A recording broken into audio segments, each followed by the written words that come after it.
So I always said that if I ever became president, I would play that all the time, no matter where I went in the building. But I've never really gotten to do it. I wanted it for breakfast, lunch, and dinner. It's so beautiful. And pardon me for being late. We had a great meeting with NATO, the Secretary General, and we're going to do something a little different for this country. We're going to supply weapons to NATO at a large amount. They're going to deliver the weapons, and they're going to pay for 100% of the weapons. So, a little different. A little different. Hi, John. So we're really, that's a big thing. And we thought we had 4 deals, Howard, right, with Putin. Somehow they end and we get off the phone. Oh, that was a very nice conversation. And then he sends missiles into buildings someplace. I said, what was that all about?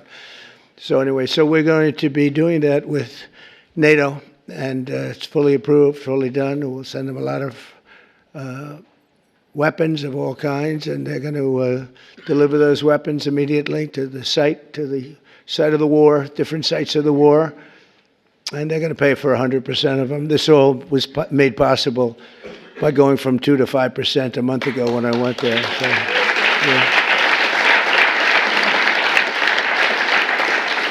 And those countries, those European countries, and I said, look, we have an ocean. It's not fair that we did, because under the Biden administration, we paid about 3.5 times more than they did. We were in for $350 billion. Got nothing for it. We were in for $350, and they were in for $100. So, which really meant one thing, because you have great business leaders here. It meant very simply that they were better negotiators than our president was. But so this is a very important thing, and hopefully that will come to an end. At the end of 50 days, if we don't have a deal, then we're going to have to we have no choice but to do secondary tariffs. You call it secondary tariffs, which are pretty tough, which we don't want to have to do. But let's see what happens. But we thought we had a deal. Numerous times I'd get home, I'd say, First Lady, I had the most wonderful talk with Vladimir. I think we're finished. And then I'll turn on the television, or she'll say to me one time, wow, that's strange, because they just bombed a nursing home. I said, what? So we don't like that. But I want to thank you all for being here, and welcome to the first ever White House Summit of Faith and Business Leaders. You're really some of the greatest business leaders in the country. When I looked at some of the names, I said, whoa, that's big stuff we have here today. In fact, before I was president, I would have been very intimidated, but now I'm president, so I don't have to. But today we celebrate the core values that built this country: and freedom, hard work, risk-taking, and above all, trust in Almighty God. You're very much into God in this room, and that's very nice. You're business leaders who believe strongly. We have some business leaders that don't believe strongly, and somehow you and I don't like them as much. But I want to thank Pastor Paula White. She's been my friend for a long time. And John for convening this incredible group. Her husband's one of the most talented musicians in the world. Stand up, John. Stand up. Okay. I stole a couple of his songs for the rallies, and he never sued me, so I was very happy. But we all come from the same place, right? So it was great, and we appreciate it, John. Thanks as well to Treasury Secretary Scott Bessent, who's doing a fantastic job. He goes on television and he calms the market. I go on television, I rile the market. And I say, we better send him in there, Howard, right? And the market's become so calm and nice. So you're doing a good job, Scott. Thank you very much. You make any deals today? We got a lot of them, boy, I tell you, we have. But the best deal is just sending out the paper. They keep saying, well, he hasn't made the deal. Well, we made a number of deals, but why isn't he doing deals? Because the paper is better than any deal we can make. Do you understand? The people in this, Kevin, they asked you that question this morning. You were great this morning, but they said, well, when is he going to start making deals? And the next time we could say, just no, every time he sends out a document that you have to pay 35%, or 25%, or 50%, or in one case, 100%. Those deals, you can't beat those deals, but we're still willing to talk. And they all, literally every country wants to make a deal. We're in a good position. You would call it a position of strength. I don't talk that way because I'm a politician now, unfortunately. And I don't want to talk about strength. I just want to say we have to be treated fairly because we were ripped off on trade and the military we protected other nations. Nobody paid us. Nobody did anything for us. Nobody helped us. And that's much different. NATO's a much different situation now. When I got in, I believe we were paying for 100% of NATO. And now they're paying, they went from 2%, but they were paying 1% to 5% that they're paying. It's a big difference. It's about $1 trillion difference. And they're wealthy, for the most part, wealthy countries. And some of them they're among the most powerful, among the wealthiest countries in the world. So they're going to start paying, and they want to pay. And we had a great meeting about 1 month ago. That set the stage for what happened here, but it's very important. So I want to thank Scott for being here. I want to thank Commerce Secretary Howard Lutnick. You are doing a good job, Howard. Am I right when I say I really don't want deals? I just want the paper to get sent? Right? It's true. I don't know if this is on television. Yeah, it's always on television. SBA administrator and a great person, cabinet member, a friend of mine for a long time, Kelly Loeffler. Kelly, you're doing great. She's small business, right? She only does small business, but when you add it all up, it's the biggest bank in the world by a factor of about 10, right? She's doing a great job. And director of the White House Faith Office, Jenny Korn, who's also amazing. Thanks, Jenny. From the earliest days of our republic, the steady compass of faith has guided the strong hands of American workers, builders, and entrepreneurs like really no other. Our country was founded by pilgrims and believers, and every generation since, Americans of faith have built our communities and forged new industries and enriched our country by millions and millions of people and ways. John D. Rockefeller, J.C. Penney, Charles Goodyear, Truett Cathy, and frankly, we have people I could name right in this room sitting here that their names are every bit as big as that. They were inspired by their love of God, and now the proud tradition continues with all of you.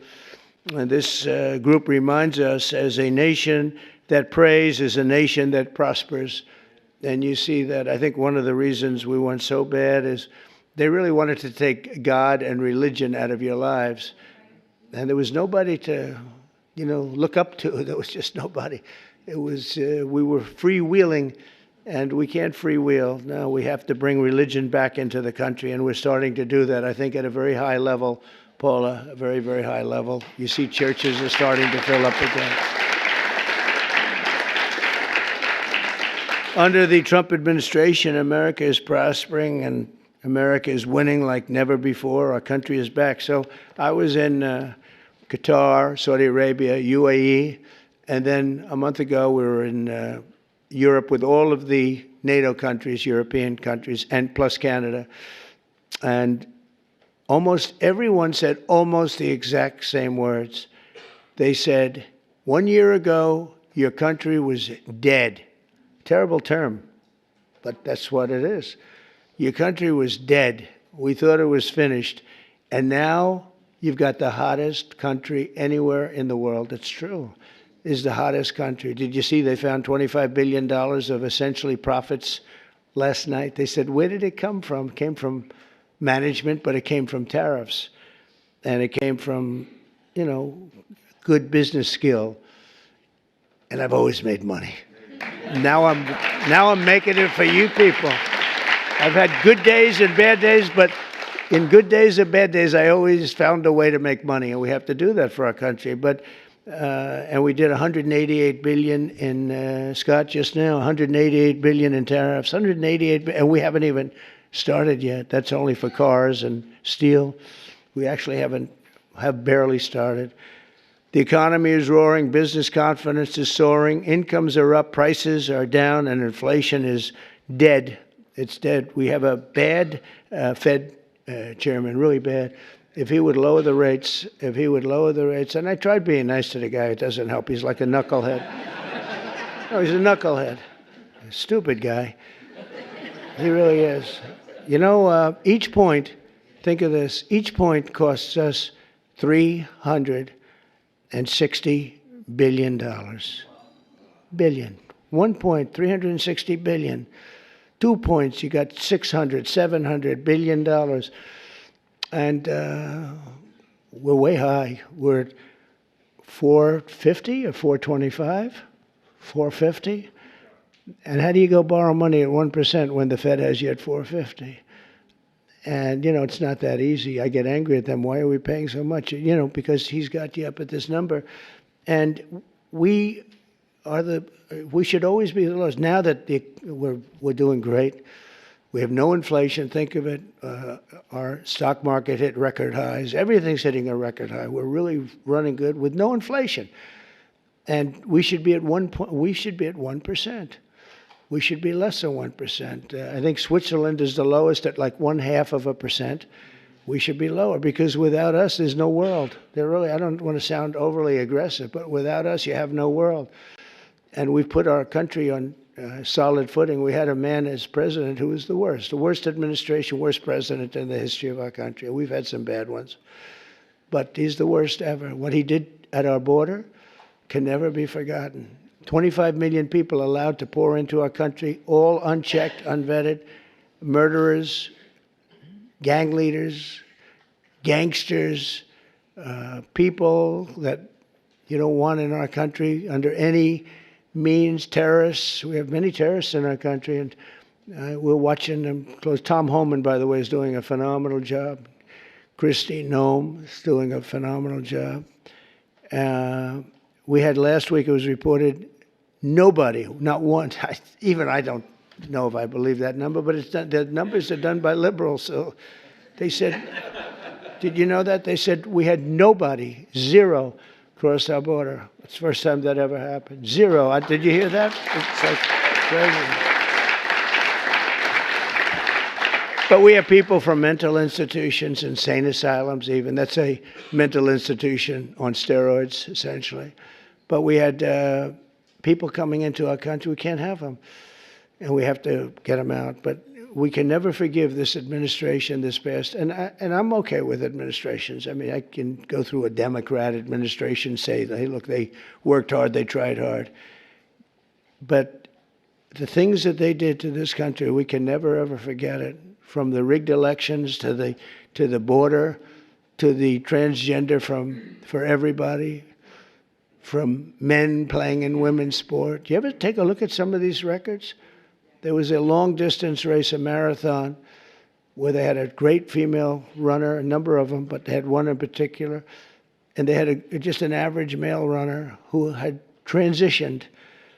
He won the race at the end of the day by 5 hours and 14 minutes.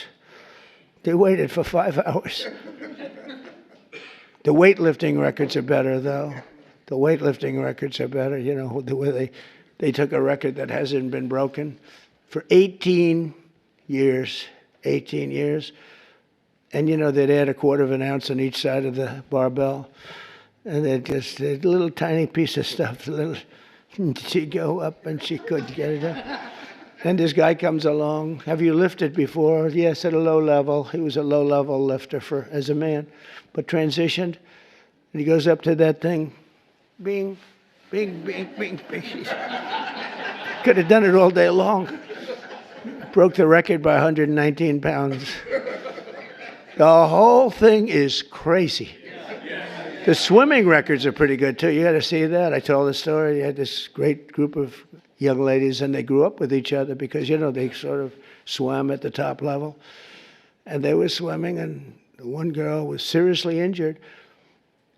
She looked left, and she saw the same girl she grew up with, Kelly, in California. Same girls, you know, that young age, they sort of rise to the top. She looked to the right, she saw the same girls, but there was this giant standing right next to her.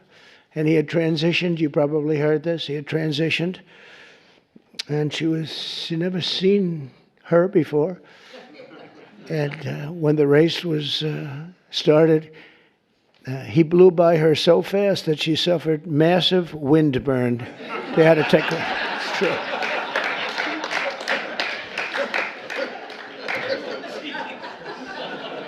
And he got out of the race and he went, had a little lunch, and then he came back and watched the rest of the young ladies finish up. The whole thing is crazy. And it's so demeaning to women. It's so demeaning to women. But it is what it is. But what they did to this country, and we ended all of that, as you probably know. We ended the woke. The woke stuff is no longer in favor. But we're doing fantastically. Wages for blue-collar workers have surged by the most in over 60 years. Gas prices have reached the lowest level in 5 decades. Actually, we're going to see some really good numbers. Drill, baby, drill. Drill, baby, drill. I got to make sure that people can afford to produce the gas. But the gas has gone to the lowest level in decades. And you're seeing $1.99, $1.98, and I saw $1.95 at certain states, not California, because every time it goes down, they add taxes onto it. You're at $6, $7. They just add taxes. All they do is they keep adding taxes. Terrible governor, doesn't know what he's doing. He may be a candidate, but if you go by success, you can't have him be a candidate. And on Friday, it was announced that the United States Treasury ran a budget surplus. Is that true, Scott? In June, for the first time in many, many decades. Wow. I didn't know that. That's a good one, too. I'm going to have to put that in my repertoire, Scott. But the biggest victory of all came 10 days ago when I signed the one big, beautiful bill into law. Right? And just as I promised, we did something that was amazing. Everybody was against it. I wanted it. I know Scott and Howard liked the idea of it too, but it was very risky because they've never done anything like it in terms of the size. It's the biggest bill ever passed, of its kind ever passed, by far. And they were going to cut it into 2, 3, or even as many as 7 bills. And I said, the problem is that in the one big bill, everybody gets something. When you cut it into 7s, there are 4 or 5 of them, or 3 of them, right, Kevin, that you get nothing. All they're going to do is fight it. You'll never get them passed. And so we went with it. I was on a show called Deface the Nation. Have you heard of it? They're so bad. They're so bad. These people, they're so average. But I was on this show, Deface the Nation. Ladies and gentlemen, President Donald J. Trump on Deface the Nation. No, but they're all so bad. But we were on the show, and she said to me a question. She said, what would you call this bill? Would you want to have it called One Big Beautiful, or would you rather see it? I said, what I want is one great, big, beautiful bill. And Speaker Mike Johnson, John Thune, they were watching, and they said, what a great name for the bill. We actually ended up calling it that. We took the great out. I actually liked it even better. One great, big, beautiful. But they said, let's a little bit of a low key. But we got to pass. But we got to pass because there's something for everybody. And there are things that people don't like, but you need them for the country. You have to do some things that are great for the country, but they wouldn't necessarily get the votes.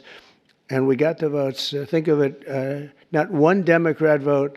All the goodies that we got, not one Democrat voted in either the Senate or the House. And we're talking about tax cuts and business. So many different things that are so good, right? Not one Democrat vote went with us, not one. So we had to get almost every. In the House, we got 218 to 2. Think of that, 218 to 2. Nobody could do that. It's never been done. And that says, and we have Rand Paul Jr., who's a guy we call him Rand Paul Jr. because he always votes no. A guy named Massey, always votes no. We had another guy who I helped very, very strongly, helped him with a very personal situation, got him through it. And he voted no. I said, thank you very much, I appreciate it. And then we went to the Senate, and you had, of course, Rand Paul, who always votes no.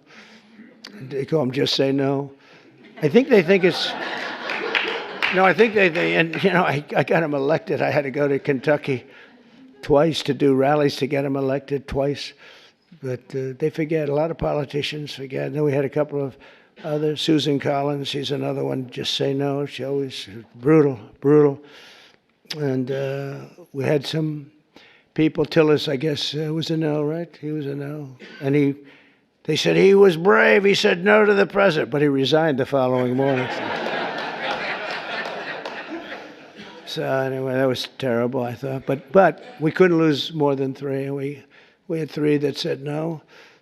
And so we won that 50-3. So it's pretty close.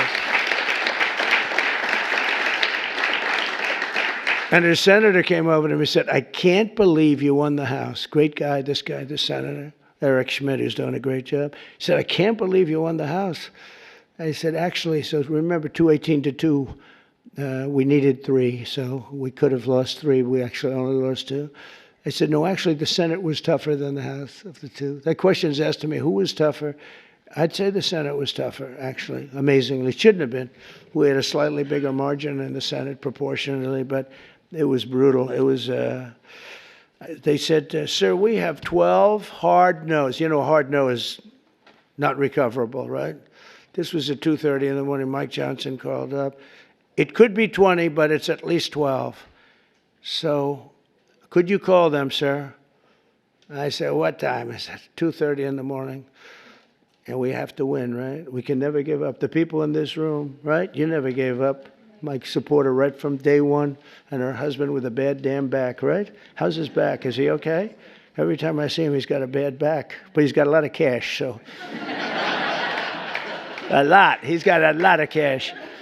But no, they're great people. Thank you very much. I do appreciate it. You were there right at the beginning, you know, always was there. But we have a situation where we call up these people at 2:30 in the morning, and I called up. I got along with them all great. I liked them, but they're tough. You know, they're congressmen. When you're a congressman for 20 years or you're a senator for years, you're smart and you're a survivor because you go through all sorts of hell. But I called up Congressman. I said, Jim, hi, Jim, how are you doing? And he said, fine, sir. I said, family's good, yeah. He said, sir, you have my vote. I never said what I was calling about. I said, I do, thank you very much. But how do you know what I'm calling you about?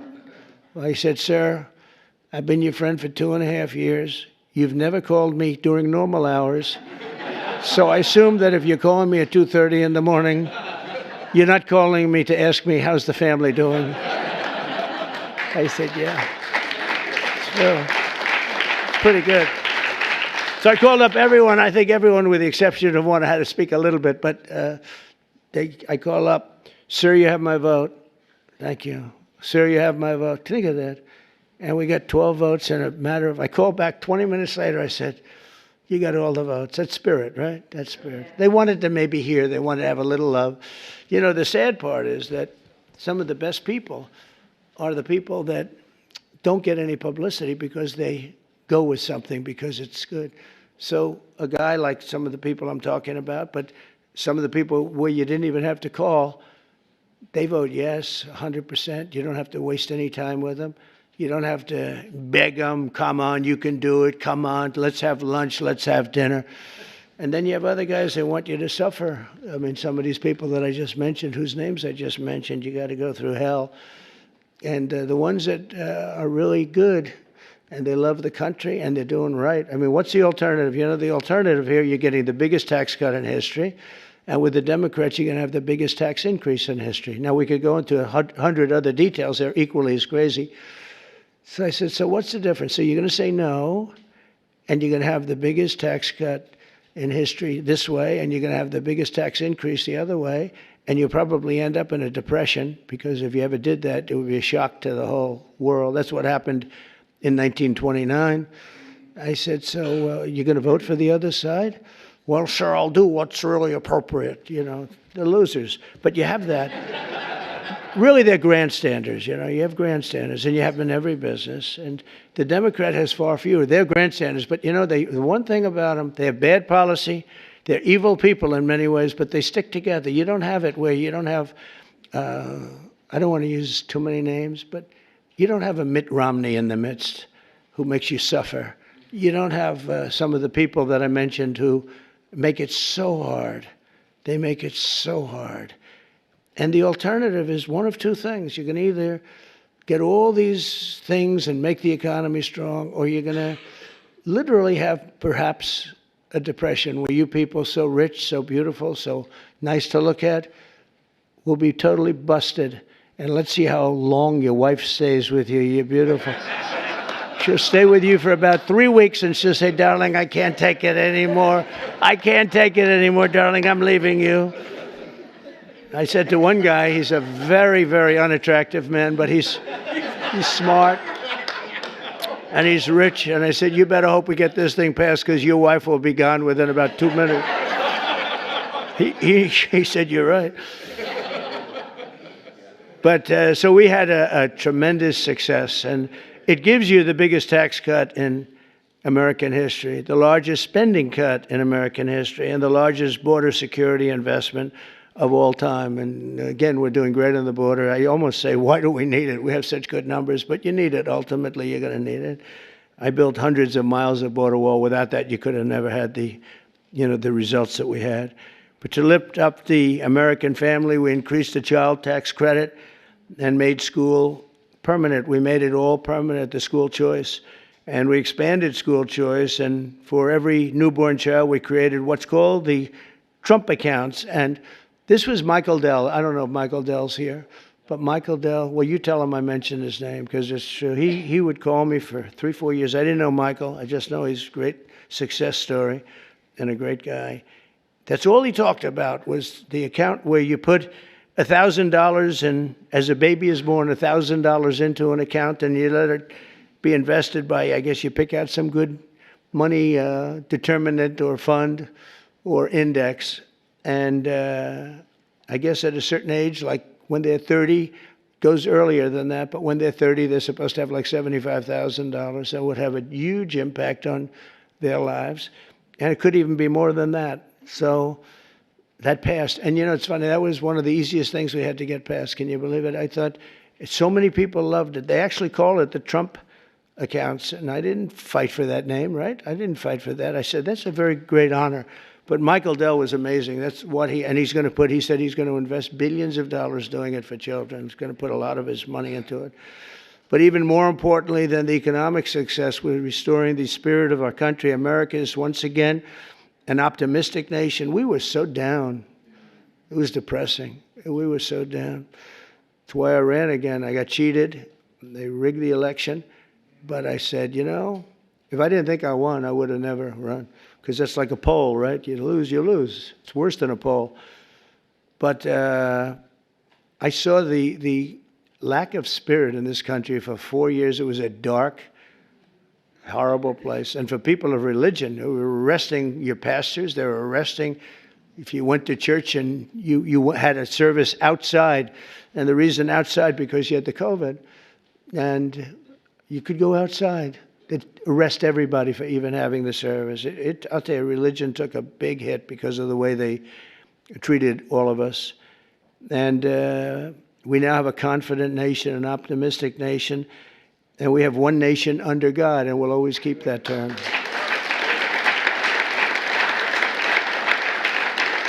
And we're bringing back, very importantly, and not just evangelicals or Protestants or all religions, we're bringing them back into our country. As president, I've ended the radical left war on faith, and we're once again protecting religious freedom like never before in our country. We're protecting it like never before. We're getting rid of the Johnson Amendment that didn't let the pastors and ministers and everybody speak about politics. Now you're able to speak about politics, Paula. You can say, I don't like that guy. And they don't take away your tax-exempt status. They take away tax-exempt. And I'll tell you, remember when that started? It was at the meeting room before I ran, 2015, a year before the election. And I was with 50 faith leaders. They were great, very well-known people, mostly Protestant, but you had rabbis. You had an imam, 2 imams. And we were talking, and I said, I'd love to have your endorsement. And they looked at me like, what? I'd love to have your endorsement. We have such respect for you, and your control are really very powerful.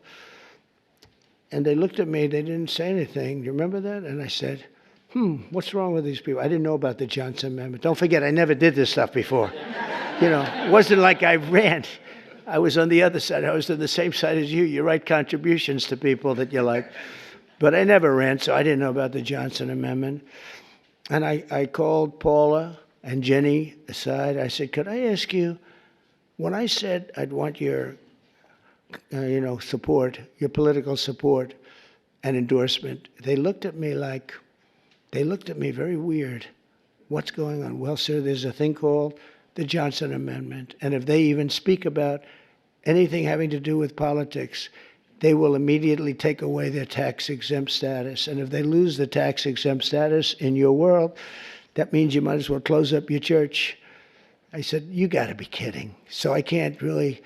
And I told them, we had another meeting a couple of months later. And I said, you people in theory are the most powerful people. You're more powerful than man or woman because we have more than 50. Let's assume men and women are 50-50, but you have 80% between all the different religions. I said, you have more power than anybody, but you're not allowed to use your power. I said, we're going to get rid of that because people want to hear what you have to say more than anybody else, pretty much. And we did get rid of it, and we launched something that's great. And now you see people, if they like somebody, they're able to talk about that somebody for office, right, Jenny? We're able to talk about a certain politician that has your values and likes your religion. It's okay. And we got rid of that. Was Lyndon Johnson, a very powerful guy. And he had a problem with a pastor, I think in Houston. And the pastor was not a fan of his, and he put the clamps on the guy. He really did. Amazing, actually. And we opened it up. I looked at him, and we're up 68 stories in the air at Trump Tower, and at this beautiful conference room. I look down, I see people walking up and down the street. I said, that means that person walking up and down the street, any one of them have more power than you do because you're not allowed to even talk about it. You were even afraid to talk about it. But they're not afraid any longer, and I think they appreciate it. As president, I've ended the radical left war on faith, and we're once again protecting religious freedom instead of destroying it. And God is once again welcomed back into our public square. It's very important.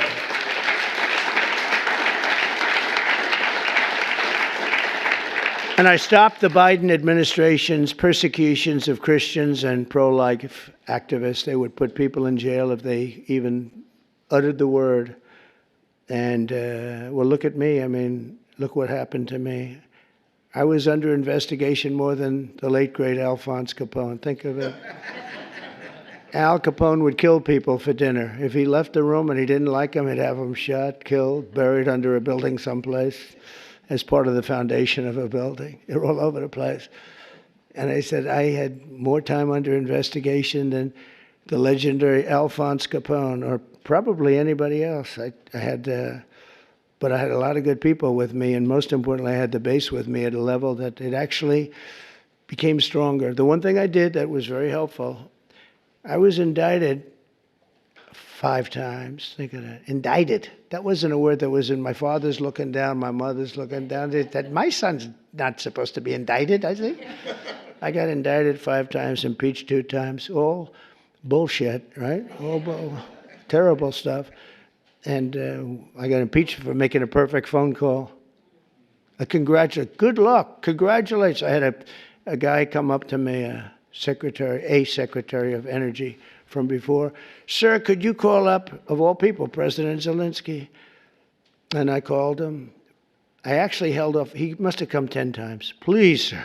It's because they wanted to do business or something, oil and gas. Who the hell knows what they wanted? You can imagine what they wanted, but they wanted, would you call up President Zelensky? And I did. When I finally got him, I said, congratulations on your win. He had just won. This is early in the process. Should have never been, that war should have never taken place, by the way. If the election weren't rigged, that war would never be happening right now. Millions of people being killed. That war would never be happening. But would you call up? So I say, hello, President. How are we doing? Everything good? Good. Congratulations on your big victory. Wonderful job. Great, great, great. Hang up. That's it. I get indicted for making a phone call. I told that secretary, who wasn't the smartest bulb, he wasn't Rick Perry. You don't want him on your debate team. Let me put it that way. Rick, you're not going to be on my debate team, Rick. But he's the one that asked me to do it, Rick Perry. And I said, thanks, Rick. That was a wonderful suggestion. I just got indicted over your stupid call. This is what we have to put up with, right? This is what we have to do. We have to put up with things. But it's been an amazing period of time, and we've straightened out so many bad things in this country. I created a Presidential Commission on Religious Liberty and established a Department of Justice task force to eradicate anti-Christian bias, because you have a very big anti-Christian bias that you don't think about and you don't hear about it. I established the White House Faith Office to defend and represent people of all faiths, and it's located in the White House. You've never had an office. You've never had that. And Jenny and Paul are there all the time, but we have it in the White House, so people can call up and complain, or they can call up and say, you're doing a great job, whatever. But we have it actually in the White House. Nobody's ever done that. We've restored the fundamental principle that God created two genders, male and female. That was a tough one. And we're defending parents' rights, where the parents' rights have been taken away from them in schools. You look at some of these school boards, it's like they're brutal dictatorships, and we brought it all back. The parents have the control now, and last Monday, we effectively eliminated the infamous, as I said, Johnson Amendment, such a big deal, and various other amendments and things that really took away your free speech. That's what they've done. They've taken away free speech. I also want to recognize the incredible contribution of our great First Lady, Melania, and she says hello. And Melania did the Be Best initiative in supporting children in our foster care system. She visits a lot of children, a lot. Yesterday we went to the game, the soccer game. I don't know if you saw it in the Meadowlands. It was incredible. And she's always thinking about the children that have a hard time, and helping America's young people reach their fullest potential. And it's remarkable to think that it was only 1 year ago this week that my time on earth nearly ended. And if you look at that, God was with me, because that's something that, in theory, I should not be with you today.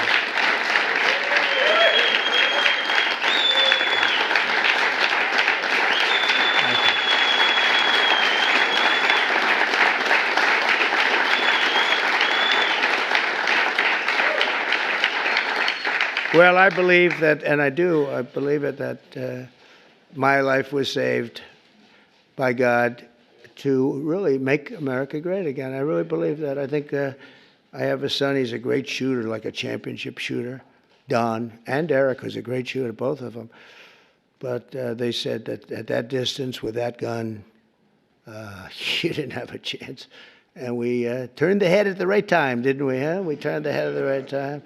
So I don't know. Some people say it was lucky, and some people say something else. I say something else. I think God helped us.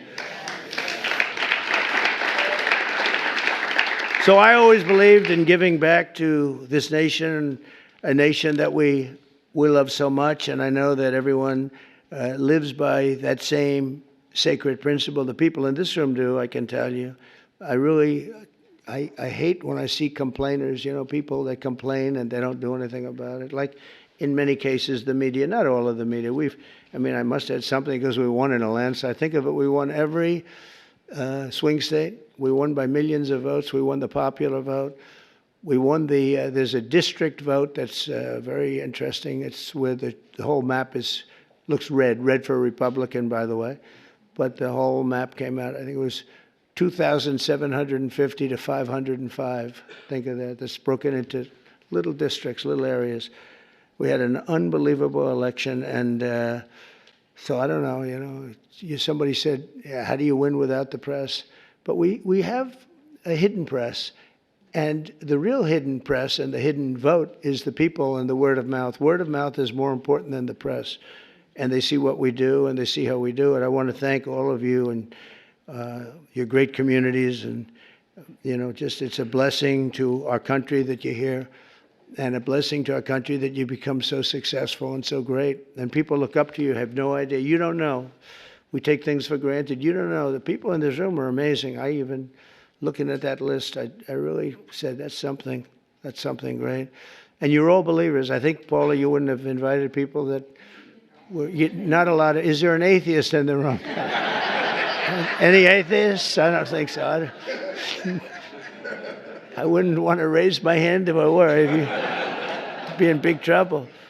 No, you invited all people that are outstanding in faith and success, and it's a very noble group. But it's because of the patriotism and goodwill of citizens like you that America remains strong and faithful and free.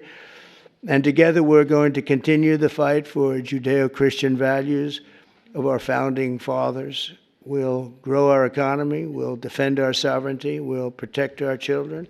When you look at the job we did, I was just thinking, because President Putin said it to me and other leaders said it to me, when they looked at those B-2s go in, and think of it, they flew for 37 hours straight. We had 52 tankers, the gasoline tankers, and they rode along with them at different aspects, and they refueled, and not a screw was broken, not a mark was on those planes. Every engine was perfect. When they landed, they were just as good as when they took off. Think of that, 37 hours and about 40 minutes through a very rough territory. And those machines worked incredibly well, and literally not a problem. And when I honored the flyers, we did it last week, I also honored the mechanics, the people that took care of those machines. And I said it's equally important.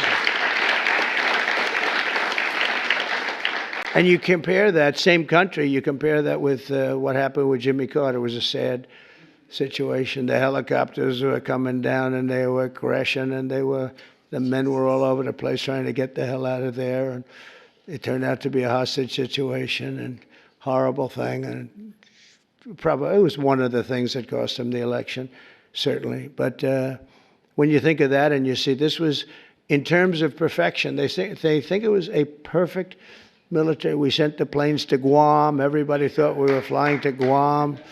And they said, oh, they're going to Guam. Well, Guam's out of the way. And at the same time, we had some others going a different direction.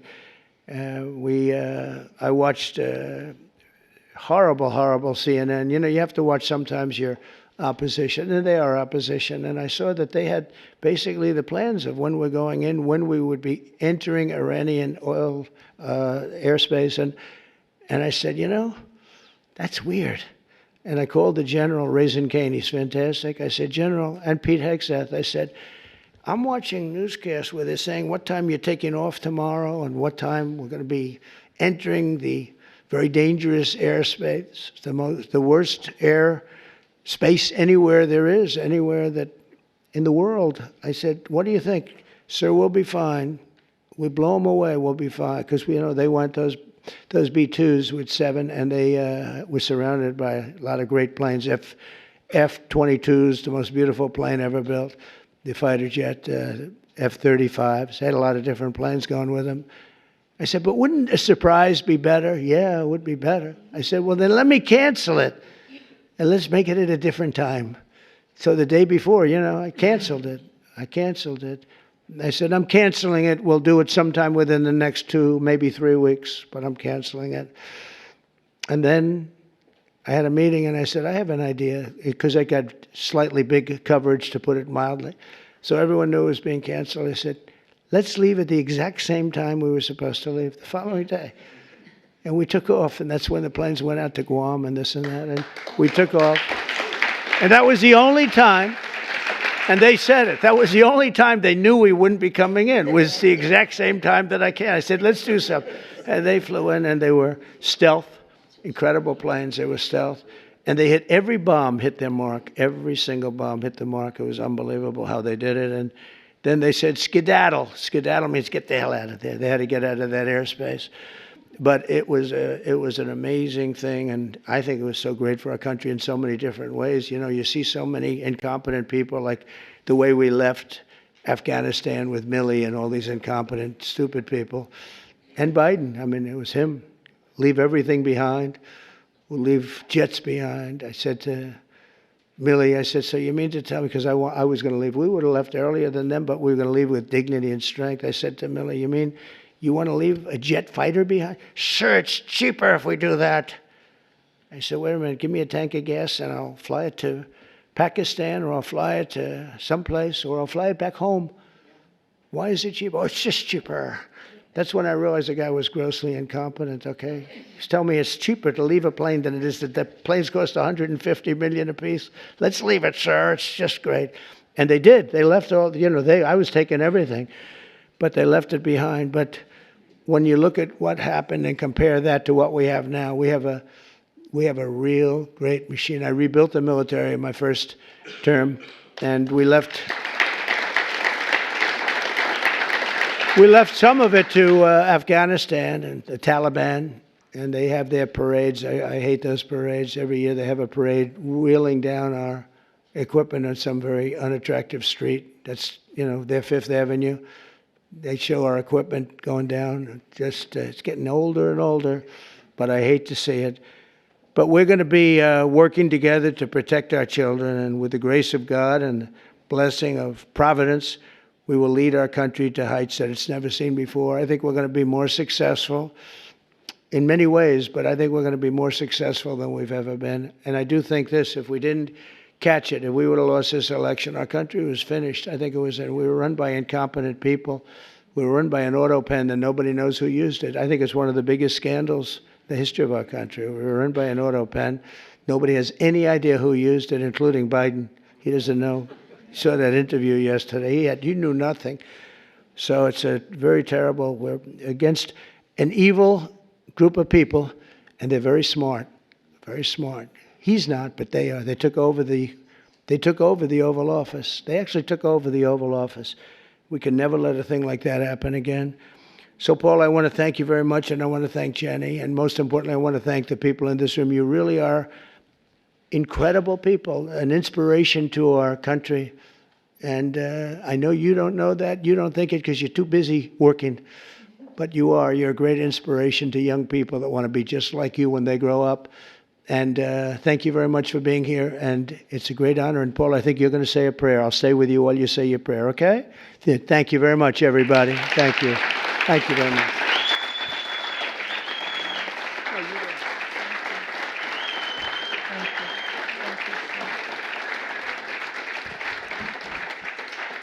If you like this video, then like, share and subscribe to Mirror Now.